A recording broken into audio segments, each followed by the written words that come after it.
जय श्री कृष्ण। कैसे हो भक्तों? आशा करता हूँ अच्छे ही होंगे। आज मैं आपको श्रवण कुमार की कथा सुनाने जा रहा हूँ। कथा को पूरी सुने, ध्यान से सुने, तभी कथा समझ आएगी। तो सुनते हैं श्रवण कुमार की कथा। पौराणिक युग में शांतनु नामक एक सिद्ध साधु थे। इनकी पत्नी भी एक सिद्ध धर्मपरायण नारी थी। कथा उस समय की है जब शांतनु और उनकी पत्नी बहुत वृद्ध हो चुके थे और इनकी आंखों की रोशनी भी चली गई थी। इन दोनों का एक पुत्र था जिसका नाम था श्रवण कुमार। तो मेरे प्यारे भक्तों, ये उसी श्रवण कुमार की कथा है, ध्यान से सुने। श्रवण कुमार बहुत ही सरल स्वभाव का व्यक्ति था। माता पिता के लिए उसके मन में बहुत प्रेम एवं श्रद्धा थी। वो दिन रात अपने माता पिता की सेवा करता था।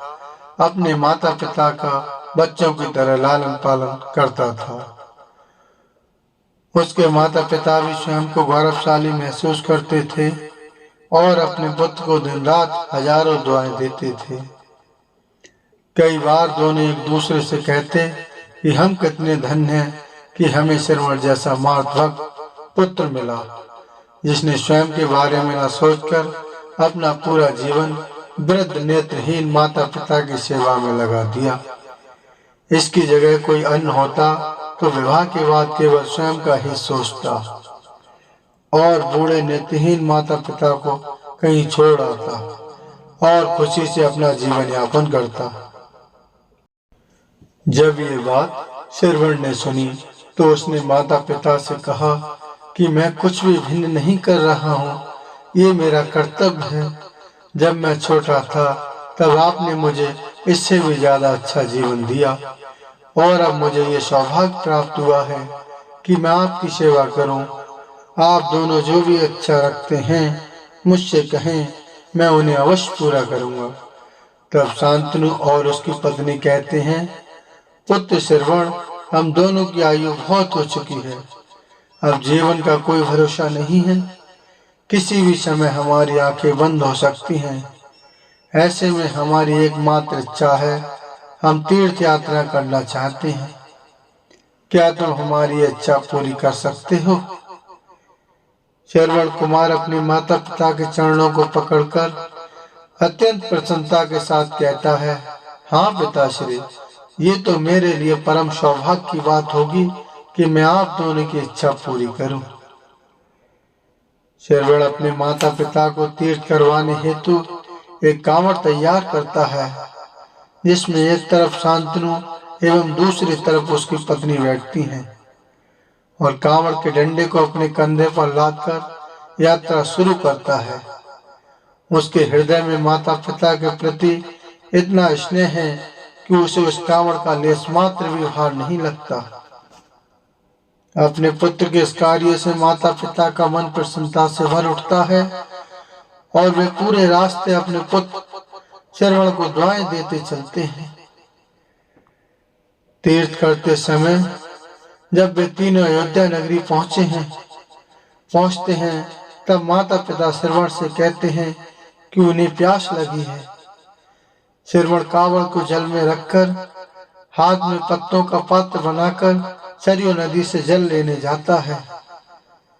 उसी समय उस वन में अयोध्या के राजा दशरथ आखेट पर निकले थे और उस घने वन में वह हिरण को शिकार बनाने के लिए उसका पीछा कर रहे थे।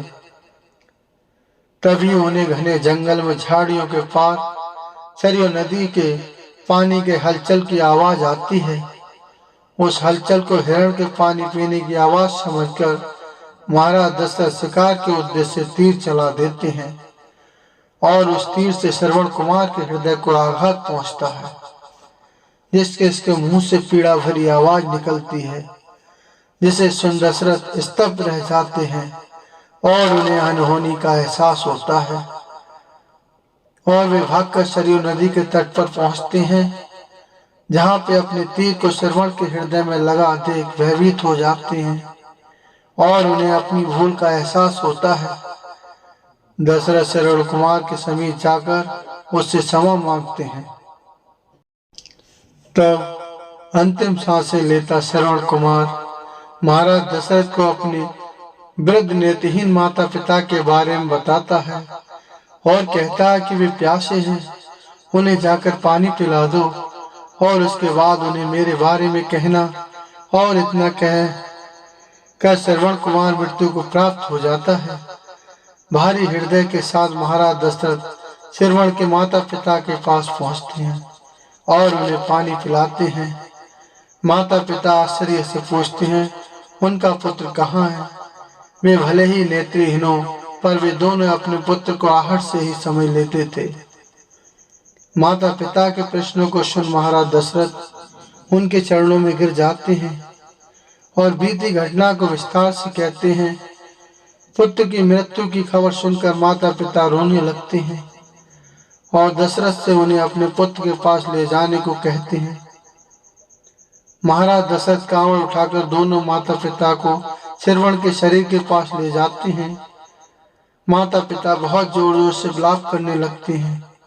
उनके विलाप को देख महाराज दशरथ को अत्यंत गलानी का आभास होता है और वे अपनी करनी की क्षमा याचना करते हैं।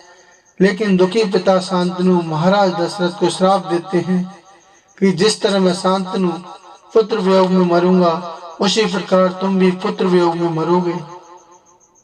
इतना कहकर दोनों माता पिता अपने शरीर को त्याग मृत्यु को प्राप्त हो जाते हैं। महाराज दशरथ श्राप मिलने से अत्यंत व्याकुल हो जाते हैं और कई वर्षों बाद जब उनके पुत्र राम का राज्याभिषेक होता है, तब माता कैकेयी के वचन के कारण राम सीता लक्ष्मण को 14 वर्षों का वनवास स्वीकार करना पड़ता है। और इस तरह महाराज दशरथ की मृत्यु भी पुत्र वियोग में होती है। अपने अंतिम दिनों में उन्हें शांतनु के कहे शब्द याद आते हैं और वे राम के वियोग में अपना शरीर त्याग देते हैं। तो मेरे प्यारे भक्तों, हमें कथा से ये शिक्षा देती है कि बिना लक्ष्य को देखो उसे भेजना कई बार आपको गलती का पात्र बना देता है और आप न चाहते हुए भी दूसरे के दुख का कारण बन जाते हैं। ये थी श्रवण कुमार की कथा। अपनी माता पिता भक्ति के कारण ही श्रवण कुमार पुराणों में जीवित है। श्रवण कुमार सदैव अपने मार्ग भक्ति के लिए जाने जाते हैं। उन्हीं की कथा सुनाकर माता पिता अपने बच्चों को संस्कारित करते हैं। रामायण महाकाव्य में ऐसे कई चरित्र हैं जो हमें वास्तविक जीवन के कर्तव्यों का ज्ञान देते हैं और हमें धर्म एवं कर्म का सही मार्गदर्शन देते हैं। ऐसे ही अन्य कथाओं के लिए हमारे चैनल को लाइक और सब्सक्राइब जरूर करें और बेल आइकन वाला बटन जरूर दबा दें ताकि मैं आपको नई से नई कथा सुना सकूं। कथा समाप्त होती है। जय श्री कृष्ण, जय श्री राम।